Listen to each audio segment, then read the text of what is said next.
한국에 있었을 때 혼자 즐기던 작은 취미가 있었는데 그 바쁜 거리에 있는 그 카페에 들어가서 그 이제 윈도우 시트라고 하죠. 창가에 있는 자리에 앉아서 밖에 이렇게 지나다니는 사람들을 관찰하는 것을 즐겼습니다. 뭐 이렇게 사람들이 바삐 움직이는 거, 뭐 이상한 건 아니고요. 네. 그 도시에서 사람들이 바쁘게 걸어다니는 모습을 보고 참 신기하게 생각한 것이 하나 있는데, 이제 낮이 되면은 사람들이 일을 하기 위해서 집을 떠나서 모두 다 일자리에 갔다가 이제 늦은 오후나 저녁이 되면은 자연스럽게 이제 집으로 돌아갑니다. 별로 신기하지 않는데, 신기한 거는 사람들이 다 자기 집을 기억해서 돌아간다는 게 신기한 것 같아요. 내비 보면서 집에 가시는 분은 없잖아요. 다 기억이 있는 거예요. 우리가 사랑하는 아이들도 언젠가는 어른이 되어서 혼자 집을 나서고 혼자 집으로 돌아오는 날이 올 것입니다. 그때 그 아이들은 어떤 기억을 품고 집으로 돌아올까요? 단순히 어디에 있는 집이라는 지리적 기억만으로 돌아오지는 않을 것입니다. 그 집이 아이들 마음속에 어떤 기억으로 남아 있는가가 더 중요하겠죠. 만약 그 집이 사랑과 따뜻함으로 가득한 기억의 공간이라면 다시 돌아오는 일은 기쁘고 설레는 일이 될 것이고, 반대로 상처와 아픔의 기억이 머무른 곳이라면 발길이 쉽게 향하지 않을 수 있습니다. 그래서 생각해 보게 되는데, 부모란 어떤 존재일까? 가끔 스스로 질문을 합니다. 어떤 부모가 되어야 될까? 어떤 아빠가 되어야 될까? 그런데 이 사람들의 기억으로 이제 집을 돌아오는 그 작은 취미 생활에서 부모는 아이들의 기억을 아름답게 디자인해 주는 사람이다라는 것을 생각했습니다. 무조건적인 사랑과 따뜻한 추억을 아이들의 마음에 새겨서 세월이 흘러도 또 커서 삶이 바빠지고 그 기억 하나만으로 다시 돌아오게 만드는 그 존재, 그것이 부모의 자리이자 사명인 것 같습니다. 교회도 이와 다르지 않다고 생각합니다. 우리가 드리는 예배와 그 순서 하나하나, 절기와 기도 모임, 목장 모임까지, 이 모든 것은 성도들의 기억을 거룩하게 빚어가는 과정입니다.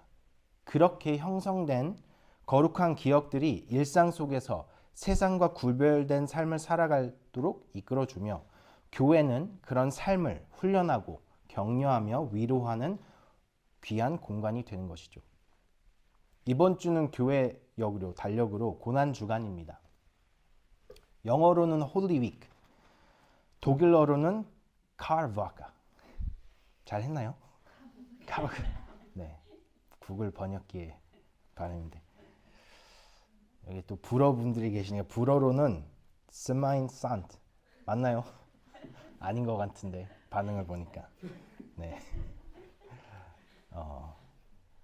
스위스 독어는 생략하겠습니다. 거기까지는 못 가고. 이처럼 그 언어마다 표현이 좀 달라요. 한국말이 제일 좀 무겁게 다가오는 것 같아요. 고난 주간. 영어로는 Holy Week, 거룩한 주인데 좀 그 언어의 뜻과 의미가 다르지만 그 안에 담긴 고난의 깊이와 거룩함의 의미는 아마 모두 동의할 것입니다.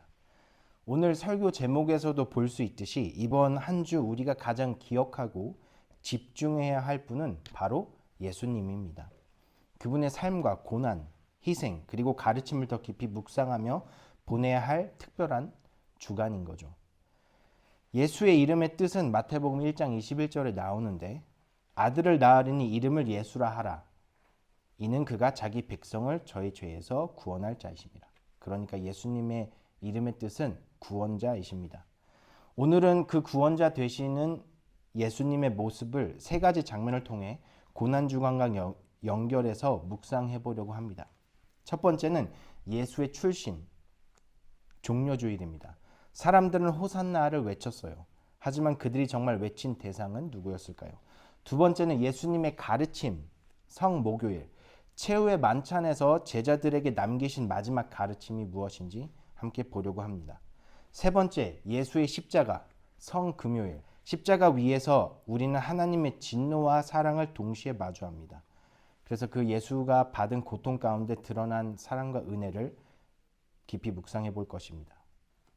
오늘 이 설교가 1년 중 가장 거룩한 이 주간을 알리는 거룩한 알림이 되길 바랍니다. 그리고 단지 듣는 것을 넘어서 예수께서 주시는 은혜가 마음 깊이 새겨져 우리 삶 가운데 거룩한 열매로 맺히는 한 주가 되시길 축복합니다. 첫 번째, 예수의 출신. 저는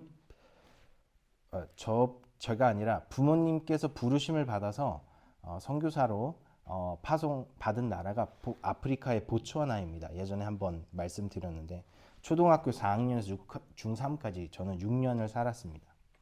이제 한 번은 여름 방학이 되면 이제 한국을 방문하게 되는데 이제 여름 방학 때 교회에서 중요한 행사가 있죠. 여름 수련회. 그래서 여름 수련회를 참가하면은 이제 거기에 뭐 한국 친구들이 이제 물어보죠. 너 어디서 왔냐? 왜냐면 평소에는 교회를 같이 안 다니니까. 그럼 저는 보츠와나에서 왔어. 그럼 대부분 그게 어디야? 라고 묻습니다. 당연하죠. 잘 흔하지 않은 이름이니까. 그래서 저는 항상 귀찮지만 남아공을 꼭 들려서 가야 됩니다. 남아공 알아? 남아공은 안 돼요. 근데 보츠와나는 몰라요. 그래서 남아공 바로 위에 있는 나라야. 이렇게 꼭 남아공을 한번 들려야 돼요. 이제 한국 친구들은 그 당시 이제 유튜브가 없었으니까 제가 되게 신기한 존재인 거죠. 왜냐면은 그때 한국 사람들이 아프리카를 접하는 거는 그 동물의 왕국이라는 그 아직도 하는지 모르겠지만 그걸로 접하는 거예요. 네, 요즘 유튜브에는 여러 보츠와나에서 영상이 많이 올라오는데 그래서 이 보츠와나에서 왔다 가니까 신기하니까 여러 막 질문을 하기 시작합니다. 거기엔 진짜 사자가 많냐? 거기에는 어떤 언어를 쓰냐? 또 거기에는 무슨 밥을 먹고 사냐? 거기에 자동차는 있냐? 한국 사람이 하는 말, 그 김치는 먹을 수 있냐? 그리고 마지막으로는 거기에 너 왜 간 거야? 다 질문을 합니다. 사자는 많지만 제가 살고 있는 데는 없고, 네. 언어는 세츠와나라는 언어를 쓰고, 자동차는 있다. 도요다 있고, 막 벤지도 있고, 막 이런 거. 그럼 놀라죠. 막 어떻게 그런 데서 뭘 먹고 사냐? 밥 먹고 산다. 김치도 살 수 있습니다. 거기 중국 사람들이 있어서 배추를 어떻게 이렇게 가져와서 네. 왜 간 거야 하면 이제 부모님의 그 선교사 일 때문에 갔다고 설명을 합니다. 이런 질문들을 그때는 들을 때마다 친구들이 보츠와나라는 나라 자체를 이제 처음 접했다는 증거겠죠. 그래서 그 나라 출신인 제가 그 친구들한테는 너무 낯설고 신기한 존재였던 겁니다. 근데 얼마 전에 저는 그 신기함을 거꾸로 느낀 경험을 하게 됐는데 제가 지금 섬기고 있는 학교가 Black Forest Academy, BFA입니다. 전 세계 선교사 자녀들을 위한 위해서 설립된 학교인데 그곳에서 저는 진로 진학 교사로 학생들을 섬기고 있습니다. 2년 전에 제가 담당해야 했던 한 학생이 아프가니스탄에서 왔어요. 제가 평생 아프간이랑 관련된 사람을 만난 게 이 학생이 처음인 겁니다. 제가 알고 있는 아프가니스탄은 그 뉴스나 아니면 영화에서나 볼 수 있는 그런 장면들이기 때문에 이 학생한테 남자 학생이었는데 굉장히 많은 관심을 가졌습니다. 이 친구는 거의 아기 때 이제 아프가니스탄에 이제 부모님이 선교사로 가셔서 9.11 테러 전 그리고 9.11 테러 이후 그리고 최근에 미군이 철수를 했잖아요. 철수하고도 부모님이 남아 계시다고 얘기를 했습니다. 정말 열악한 환경에서 자라서 우리 학교 이제 BFA에 왔을 때 책가방을 처음 맸다고 해요.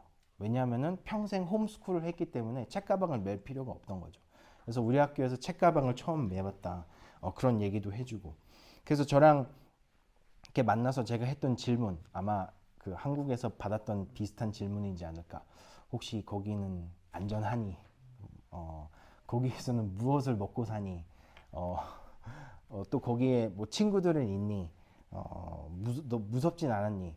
이런 질문을 했는데 그 친구가 다 사람들이 보는 그 미디어나 뉴스에서는 정말 다르다.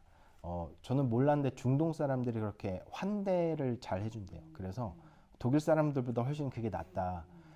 정말 모르는 사람도 그 당일에 만난 사람도 당장 오후에 집에 불러서 차 한잔하면서 막 3-4시간씩 할 수 있다. 그래서 그런 것도 얘기해주고 자기는 이제 평생 거기 살았으니까 언어도 하니까 친구들도 있고 물론 가끔 이렇게 저기 정치적인 것 때문에 조금 어려운 저기도 있지만 그 막 수도나 이렇게 테러 일어나지 않는 곳에서는 평화롭게 사람들이 살아간다 그런 얘기를 해줬어요. 그래서 아마 이런 느낌이었을 거다. 내가 한국 갔을 때 한국 친구들이 나한테 신기했던 것처럼 저도 이 아프가니스탄에서 온 친구가 그렇게 신기했습니다. 여러분들한테 생각 실험을 하나 해보겠습니다. 오늘 여러분들 뭐 오늘은 아니지만 내일 만약에 여러분들 옆집에 새로 누군가 이사를 하고 있어요. 옆집이 계신 곳에 살고는 계시죠? 막 혼자 단독 주택 옆집에 왔는데 여러분들이 궁금해서 이제 지나가다가 이제 뭐 당연히 처음 하는 질문이 어디서 왔냐일 거인 말이죠. Where are you from? 그런데 만약에 그 사람이 저는 하늘나라에서 왔습니다 하면은 여러분들의 반응은 어떨까요? 이 사람이 장난하나 하면서 아이 뭐 농담하지 마시고 한번 어디서 왔어요? 다시 물으실 거예요? 아니면은 진짜 확인해 보니까 어때 뭐 민증을 내놔봐라 뭐, 뭐 비자 달라 이렇게 하실 겁니까? 아니면 진짜 믿으셔서 하늘나라에 대해서 여쭤보실 겁니까? 제가 경험했던 아프간 친구나 아니면 한국에서 저를 마주한 한국 친구들처럼 어떻게 하시겠습니까, 여러분들? 그게 만약에 사실이라면 앞으로 그 이웃집 그분에게 어떤 것을 물어볼 것이며 또는 그분을 어떻게 대할 것이며 아니면은 그분을 배제하고 아예 모른 척 할 것이며 이런 정신이 없는 사람이구나라는 것을 해서 아예 배제를 시킬 것입니까? 아니면은 친한 친구로 지내시겠습니까? 오늘 본문 말씀 3장 31절을 다 같이 한번 읽어보겠습니다. 성경을 펴놓고 계시면 이따가 또 함께 볼 건데 3장 31절 말씀 다 같이 읽겠습니다. 시작. 위로부터 오시는 이는 만물 위에 계시고 땅에서 난 이는 땅에 속하여 땅에 속한 것을 말하느니라. 하늘로부터 오시는 이는 만물 위에 계시나니. 네, 예수의 출신이 어디인가요?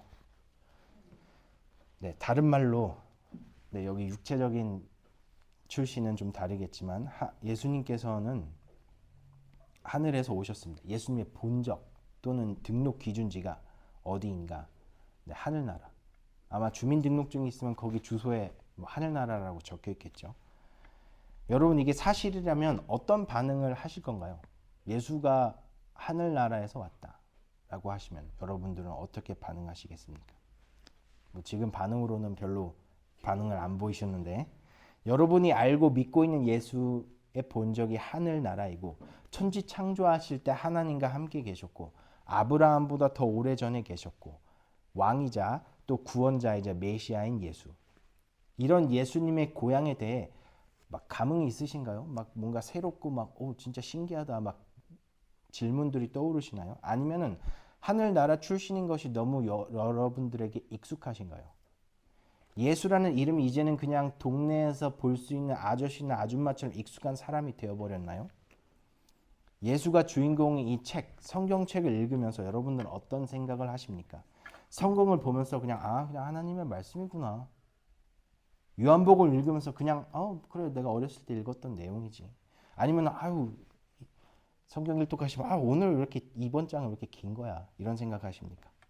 아니면은 이 생명의 말씀을 통해 지금 경험하고 있는 고난을 극복하십니까? 희망이 없는 상황에서 희망을 갖게 합니까? 묵상하다가 하나님의 놀라운 사랑을 깨닫고 혼자 기뻐서 막 춤춘 적 있습니까? 다윗처럼? 네, 본인이 아닌 건 그런 경험 없으시고 예수가 나를 위해 죽으셨다는 사실에 감격해서 이 감격을 혼자 가두지 못해서 막 내 가족한테 또는 한국에 있는 가족한테 막 연락해서 예수님이 이런 분이야라는 것을 전해보신 적이 있습니까? 예수의 출신인 하늘나라, 우리의 구원자 예수와 우리는 너무 익숙해지지 않았나요? 다른 말로 여러분이 한국인이라는 거 막 신기하고 막 그렇게 하십니까? 나 한국인이야. 여러분이 먹고 있는 밥 아니면 김치 막 놀라우세요? 아니잖아요. 막 아내가 김치 해주면 막 와우 김치 막 이러지 않고 그냥 우리한테 익숙한 음식이듯이 그냥 드시잖아요. 하지만 누군가에게는 우리의 국적과 우리의 음식과 우리의 문화들이 신기한 겁니다. 저희가 살고 있는 칸노른의 마을에 인구가 8,000명이에요. 진짜 작죠. 정말 작은 마을입니다. 최근에 날씨가 좋아서 이제 아이들이 하원하고 이제 놀이터에서 노는 시간이 길어졌습니다. 그런데 어느 날 독일 여자애가 되게 어린 친구가 저희가 막 한국말로 하는 걸 듣고 한국에서 왔어요? 묻는 거예요. 물론 한국말 아니고 이제 영어로 물었죠. Are you from Korea? 네. 그래서 저희가 한국에서 왔다라고 하니까 그때부터 이 학생이 막 표정이 막 피면서 와우 BTS 블랙핑크 막 말하면서 막 사랑해요 좋아요 막 하고 자신이 아는 한국말 막 하고 그 다음에 막 한국 음식 좋아요 막 불닭볶음면인가 막 그거 우리 동네에 있는 슈퍼에도 팔더라고요. 그래서 그거 먹고 좋아하고 또 막 누구 아이돌 아니야 막 이렇게 막 너무나 기쁜 거예요. 그 친구가 우리를 만났다는 게. 친구 이름이 넬라인데 그래서 저희한테 막 적극적으로 막 말을 걸고 왜냐하면 그가 유튜브나 뭐 드라마나 영화로 접한 한국이라는 그게 이제 자기 동네에 있는 그 가족이 있다는 게 그한테는 너무 신기한 거죠. 이때 우리 기분이 어땠을까요? 우리 가족 기분이. 우리가 어떤 반응을 했을까요? 막 그 친구한테 뭐 한국인 별거 없어. 왜 이래? 너 넬라 왜 이래? 막 이랬을까요? 아니면은 한국이 뭘 좋아? 지금 한국 정치적 상황은 막 대통령 탄핵당해서 지금 시끄러운데 한국을 왜 좋아하냐 이랬을까요? 아닙니다. 우리 아마 정상적인 사람이라면 어떤 반응이었냐면은 뭔가 고마운 마음이 들었어요.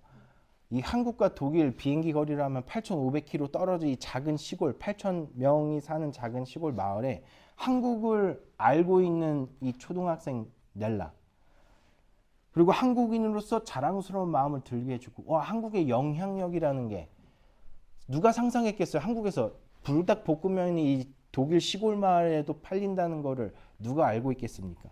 또 한국인으로서 또 기쁘고 행복한 마음이 들었죠. 우리는 한국이 평범해진 일상이 되어버렸지만 이 넬라라는 친구에게는 한국이라는 곳이 정말 특별한 나라인 것입니다. 그래서 언젠가는 꼭 가보고 싶다라는 얘기를 하는 거죠. 제가 왜 이 친구 얘기를 하냐? 이 친구를 묵상해 보니까 예배가 이런 거구나 를 깨달았습니다. 하늘나라 출신인 예수를 우리가 별로 감흥이 없습니다. 꼭 우리가 한국인이라는 게 매일 기쁘고 신기하지 않는 것처럼 말이죠.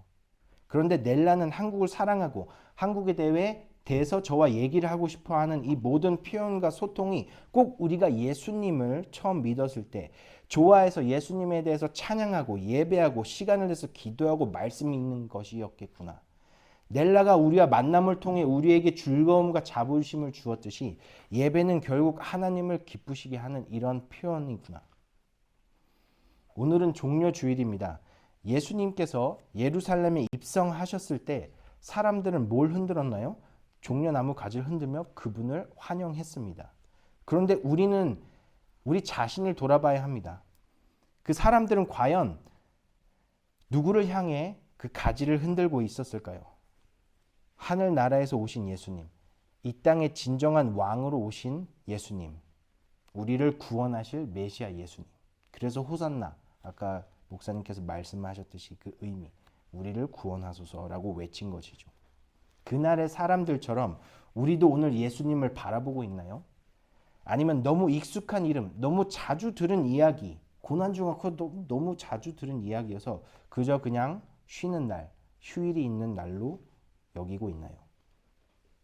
오늘 이 종려주일 하늘에서 오신 예수님을 새롭게 바라보는 눈과 마음이 우리 안에 다시 살아나길 바랍니다.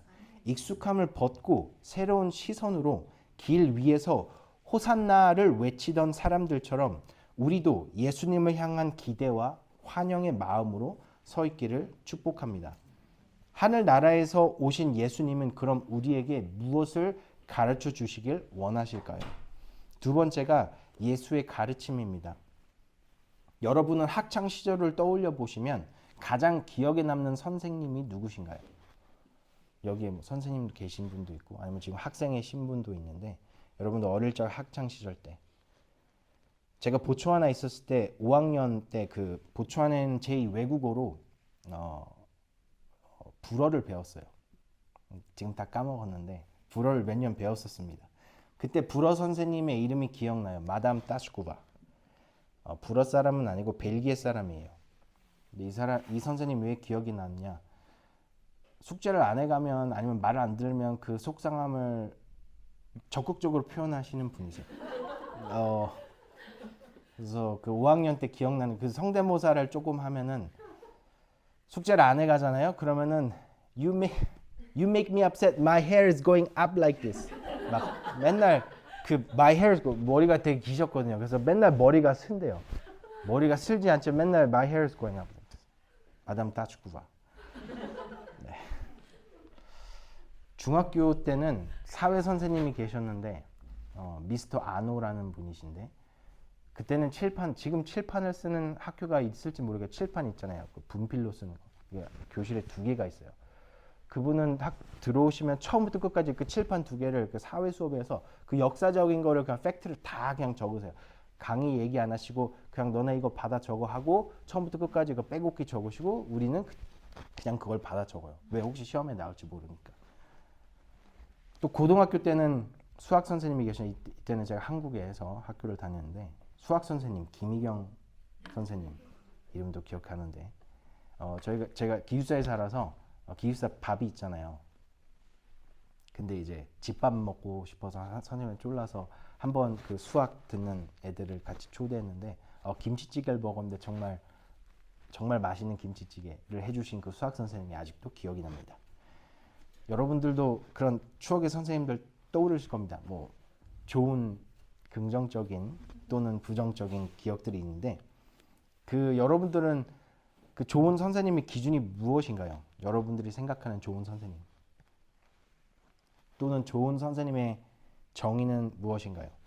아마 초등학교에서 고등학교까지 제가 있는 학교에서도 좋은 선생님이 누구야? 라고 물어보면은 항상 따라오는 그 키워드가 재미입니다. 재미있는 선생님이 이제 좋은 선생님이신 거죠. 근데 이게 대학교 가서는 이 좋은 교수의 의미가 좀 바뀝니다. 이것을 어떻게 확인할 수 있냐면 대학교에서 수강 신청 시즌이 다가오잖아요. 그럼 학생들이 열심히 캐는 정보가 있습니다. 어떤 정보인가요? 수강 신청하기 전에. 어떤 교수가 뭘 잘 주느냐? 네, 점수.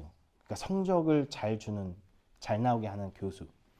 그래서 제가 있었던 데는 그 ratemyprofessor.com이라는 웹페이지가 있어요. 그 뭐냐면 학생들이 솔직 후기를 남기는 거예요. 한국에는 모르셨다면 2018년도에 김 박사 넷이라는 것이 있어요. 여러분들 아마 훨씬 졸업한 후에 생긴 건데 이게 똑같은 거예요. 학생들이 그 학교 이름하고 그다음에 그 거기에 있는 교수님에 대한 후기를 남기는 것입니다. 근데 거기에서 평점이 좋은 교수님의 특징이 뭔지 아세요? 다 뭘 잘 줘요? 점수를 잘 준다. 학점을 잘 받게 해주는 교수님인 거죠.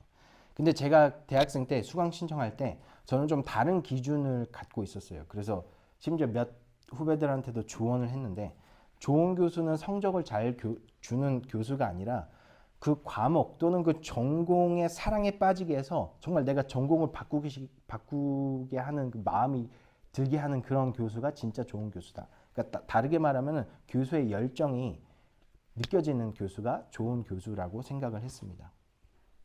그래서 예를 한번 드리면 제가 대학교 때 교양 수업으로 과학 수업을 들어야 되는데 지질학 수업을 들었어요. 교수님 이름도 생각이 나는데 제리 반 쿠튼이라는 분인데 지질학이 뭐냐면은 쉽게 말해서 무슨 공부예요? 요즘 이나가 맨날 여러분들한테 주고 있는 저긴데 돌에 대한 공부입니다. 혹시 이나한테 돌 안 받으셨나요? 조금 더 노력하세요. 네, 한번 받으셔야죠. 네, 지질학은 돌에 대한 공부예요. 그래서 그 교수님의 교실에 가면은 이제 돌들이 막 많이 놓여져 있습니다.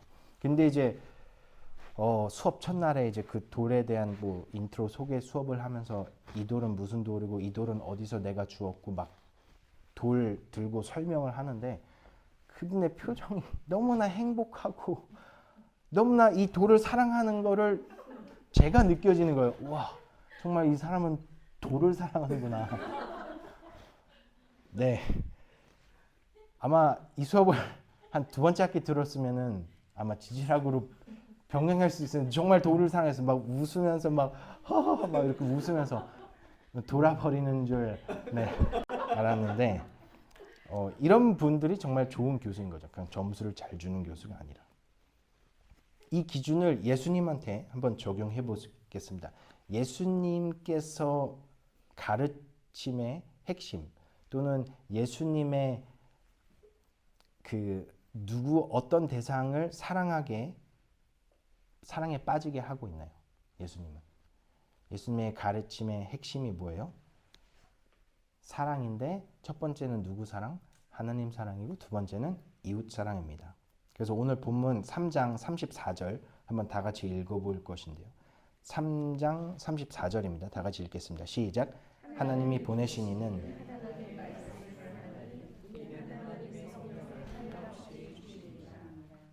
하늘나라 출신인 예수가 가르친 핵심 내용이 바로 하나님과 이웃 사랑입니다.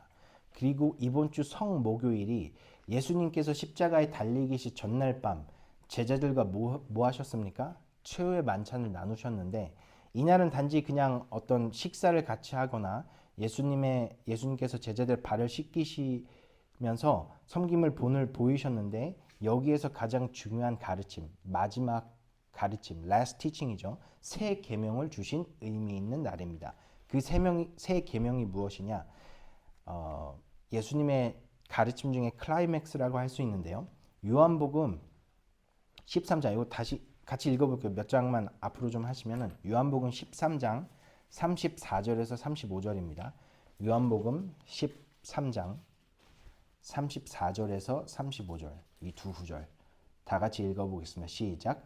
새 계명을 너희에게 주노니 서로 사랑하라. 내가 너희를 사랑한 것 같이 너희도 서로 사랑하라. 너희가 서로 사랑하면 이로써 모든 사람이 너희가 내 제자인 줄 알리라. 여기에 사랑하는 대상은 서로 어떤 특정한 사람들이나 그룹이 아니라 그냥 서로이고 그리고 사랑하는 방법 또 실현 가능한 방법으로 알려주십니다. 내가 너희를 사랑한 것 같이 우리 이웃을 어떻게 사랑해야 합니까? 예수님께서 우리를 사랑하신 것 같이 다른 말로 사랑하는 기준을 제시해주고 계십니다. 하늘나라 출신 예수님께서 이 땅에 오셔서 한 일은 사랑하시고 또 사랑을 보여준 것입니다. 그리고 제자들에게 나처럼 해라, 그러니까 나처럼 사랑해라 라고 세계 역사에서 가장 중요한 하루 전날 예수님이 돌아가시기 하루 전날 최후의 만찬에서 제자들한테 알려주고 계십니다. 그리고 이 가르침의 결과가 무엇입니까? 이렇게 함으로써 우리 삶에 얻는 열매가 무엇인가요? 학교처럼 좋은 성적입니까? 아니면 재미를 위한 것입니까? 너희가 서로 사랑하면 이로써 모든 사람이 너희가 내 제자인 줄 알리라. 나처럼 서로 사랑하면 그 결과는 전도이자 복음 전파라는 것입니다. 그럼 예수님은 어떻게 사랑하셨길래 우리 보러 따라하라고 하셨을까요? 그리고 그것이 어떤 사랑이면 사람들이 우리가 예수의 제자인 것을 알 수 있을까요? 마지막으로 예수가 지신 십자가를 보면은 그 답을 알 수 있습니다. 세 번째는 예수의 십자가입니다. 다시 돌아가서 오늘 본문 말씀 3장 36절을 한번 다 같이 읽어보겠습니다. 요한복음 3장 36절 시작. 아들을 믿는 자에게는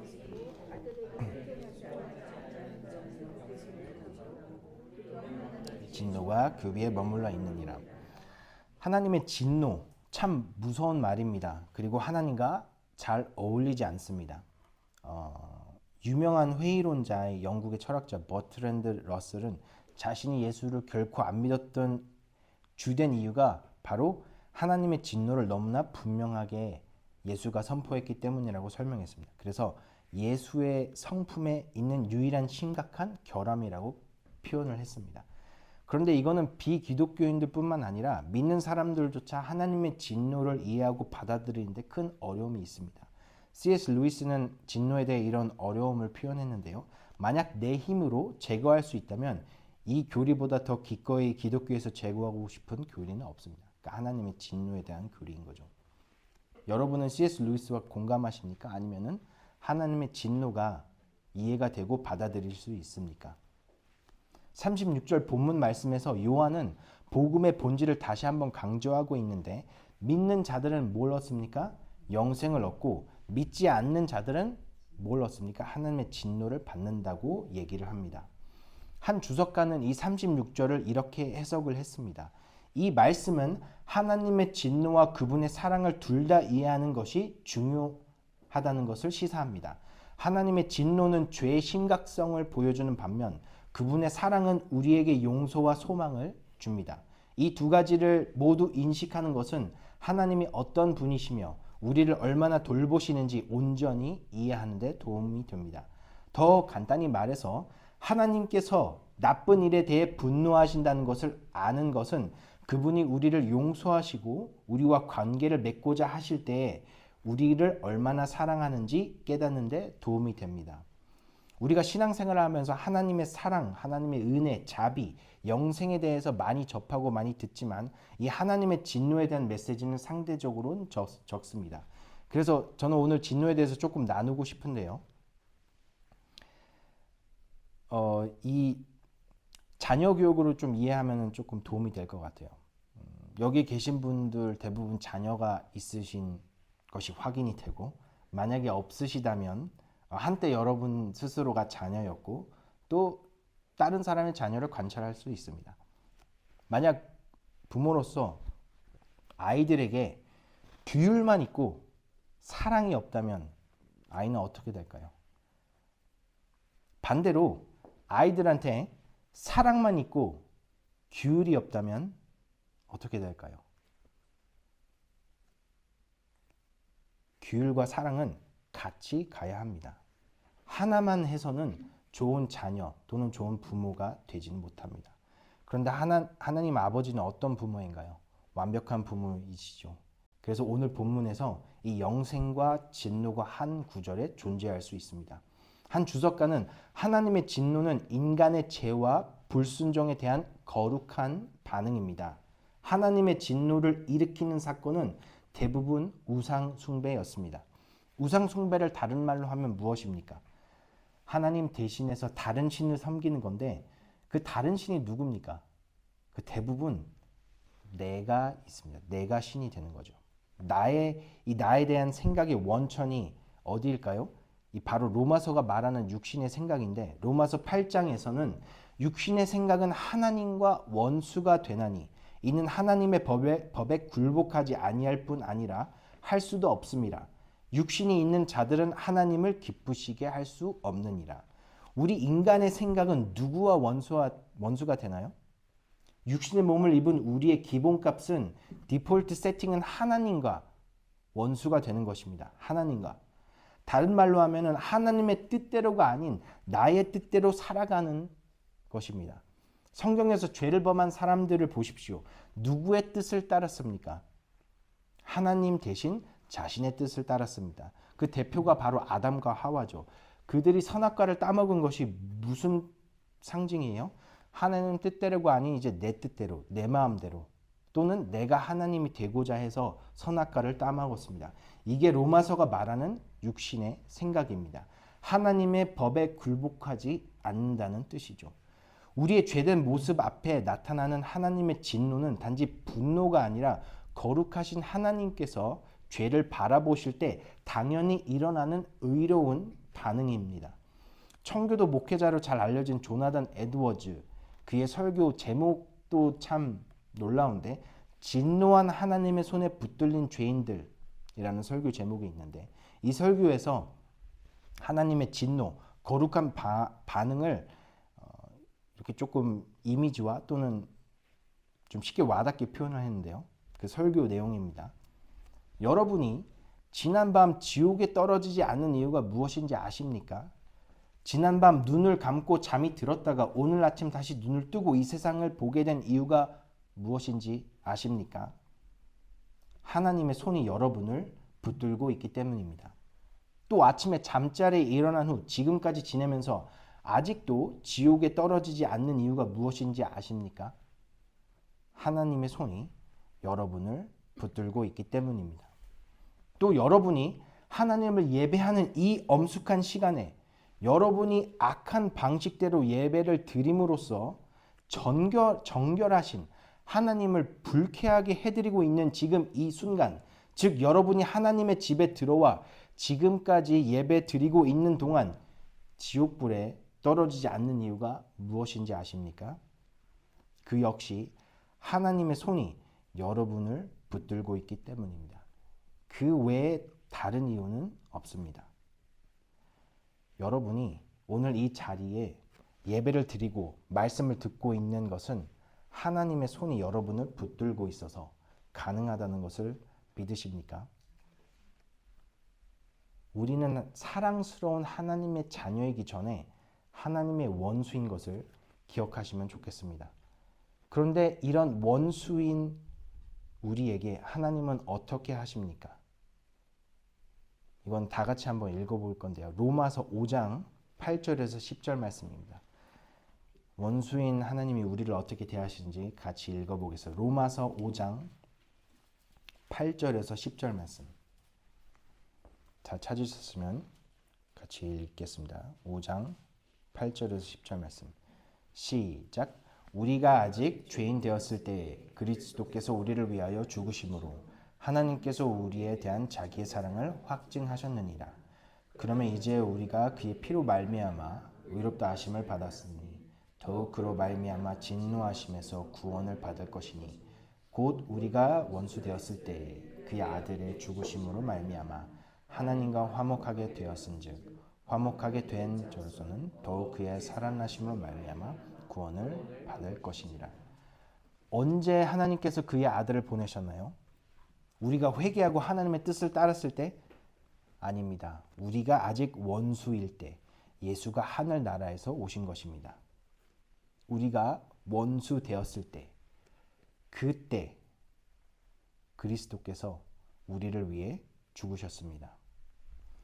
고난주간에 이번 주 금요일이 성금요일입니다. 예수 그리스도께서 십자가에서 달려 죽으신 날이죠.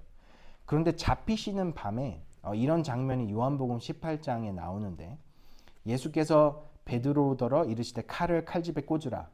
아버지께서 주신 잔을 내가 마시지 아니하겠느냐 하시니라. 팀 켈러 목사는 여기에 역설이 있다고 관찰했습니다.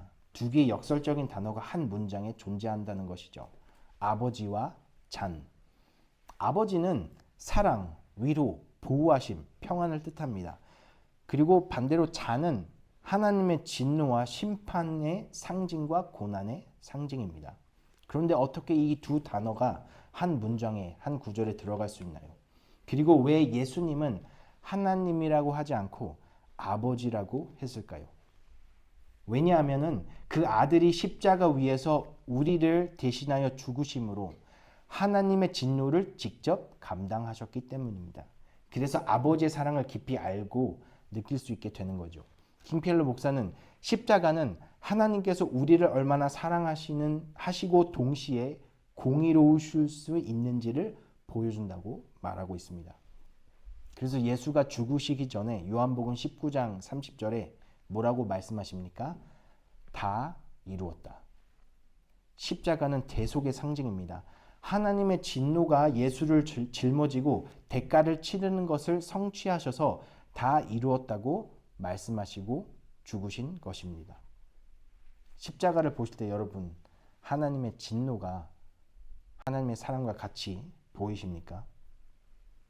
이번 주 금요일이 예수가 돌아가신 성금요일, 영어로는 Good Friday입니다. 이게 언어마다 왜 다른지는 모르겠지만 영어로는 Good Friday. 근데 왜 영어로는 Good Friday라고 부르는지 아십니까? 예수님이 돌아가신데 Sad Friday 뭐 이렇게 돼야 될 것 같은데 근데 Good Friday예요. 왜냐하면 이 날은 단순한 슬픔의 날이 아니라 하나님의 거룩한 진노가 예수님 위에 부어진 날, 죄에 대한 하나님의 정의가 완전히 드러난 날, 그리고 동시에 하나님의 사랑이 가장 깊고 구체적으로 표현된 날이라서 그렇습니다. 구원이 완성된 날이기 때문에 Good Friday, 좋은 금요일인 거죠. 하늘나라 출신인 예수님께서 최후의 만찬에서 남기신 가장 중요한 가르침, 가장 중요한 그 세 계명이 내가 너희를 사랑한 것 같이 서로 사랑해라입니다. 예수님께서는 어떻게 우리를 사랑하셨습니까? 요한복음 15장 13절 말씀. 사람이 친구를 위하여 자기 목숨을 버리면 이보다 더 큰 사랑이 없나니. 예수의 십자가 누구를 위해 지신 것입니까? 나를 위해. 이보다 더 큰 사랑이 있습니까? 세상에서 가장 위대한 사랑 이야기를 묵상하는 고난 주간이 되기를 소망합니다. 기도하시겠습니다. 사랑의 하나님이자 거룩한 진노의 하나님, 우리가 하나님과 원수 되었을 때조차 오늘 이 시간 하나님의 말씀을 들을 수 있는 은혜를 허락해 주셔서 감사합니다. 하나님의 진노를 해결하시기 위해 하늘 보좌를 떠나 이 땅에 오시고 십자가에서 당신의 사랑을 온전히 보여주시고 모든 것을 다 이루신 예수님 감사합니다. 예수님께서 우리를 사랑하신 것처럼 우리도 서로 사랑하게 하시고 그 사랑을 통해 우리의 이웃들이 우리가 예수님의 제자임을 알게 하소서. 지금도 하늘에서 우리를 위해 중보하시고 지켜보시는 예수 그리스도의 이름으로 기도드립니다. 아멘.